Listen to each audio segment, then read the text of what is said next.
nós entendemos que existem princípios básicos, elementos básicos, que constituem o universo. Quem entender de biologia, quem entender um bocadinho de ciência, consegue entender estas analogias que nós vamos fazer aqui. Quando nós falamos do ADN, nós falamos de dois filamentos, né, que se interligam, que se cruzam e que estão conectados através de proteínas. Pronto. O básico.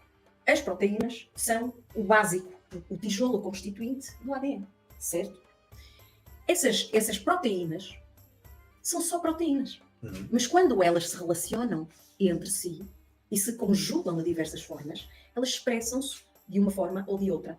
E, portanto, criam a diversidade tão grande de coisas que temos. Sim. Como o alfabeto. Nós temos as letras. Elas são só letras. Exato. Quando são conjugadas de uma forma específica, elas criam palavras. E palavras não são só palavras. Elas podem ser inúteis. Elas podem ser fechadas dentro de um livro. Mas elas querem dizer coisas. Claro, elas expressam ideias. E existe uma coisa, que é, obviamente, que um livro como este, qualquer um livro como este, se eu não souber ler, não vai fazer diferença na minha vida. Se eu souber ler, poderá fazer. Se eu souber ler e entender, vai fazer bastante diferença. Vai fazer muito mais. Mas imagina que eu consigo aplicar isto também. E que eu consigo viver, colocar isto em prática. Tornar-me nisto. Ainda mais útil será essa ferramenta. Eu acho que aí é a realização plena do recurso. Da letra. Claro.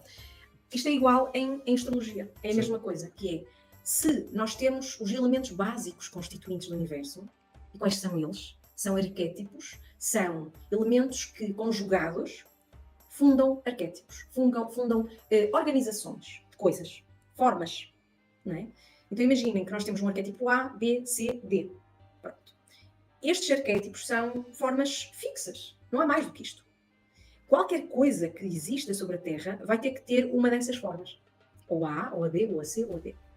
Claro que não são só 4, como estou a dizer. Sim, aqui. Claro, mas é de forma simplificada. Sim, é isso. Por isso é que nós, quando vamos observar um mapa astrológico, nós sempre, quando nós falamos com a pessoa, ou quando nós tentamos perceber e compreender o nosso, nós sempre vamos olhar para os símbolos da astrologia e vamos tentar, através do símbolo, entender imagens, metáforas, né? Porque os símbolos dizem coisas, contam-nos coisas. O símbolo traduz uma historinha, traduz uma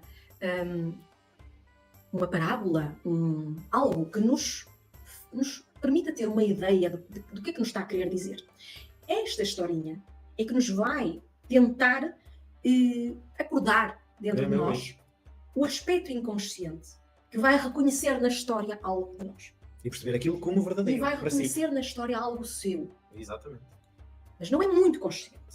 E isto é preciso passarmos por lá várias vezes.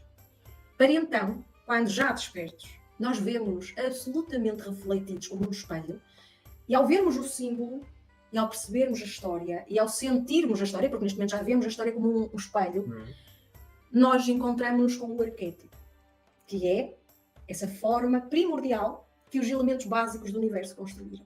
Certo.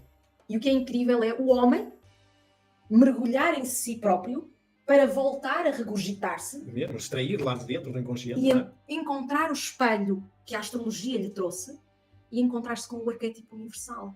Ou seja, o homem encontrou-se e devolveu-se. Isto é o que faz a astrologia. De um ponto de vista transformacional, alquímico. Alquímico, retirando a ideia mística, retirando a ideia mágica, retirando a ideia dos... divinatório, sei lá, tanta coisa, de jogo. O alquímico é esse processo da pessoa se realizar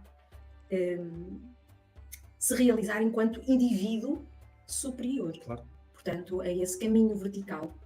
Que no fundo vai perceber, não é, que pertence a um grande grupo, não é? Feito de outros tantos como ele mesmo, não é? Que fez esse caminho de individuação. É muito irónico este caminho. E o que é interessante é impressionante. É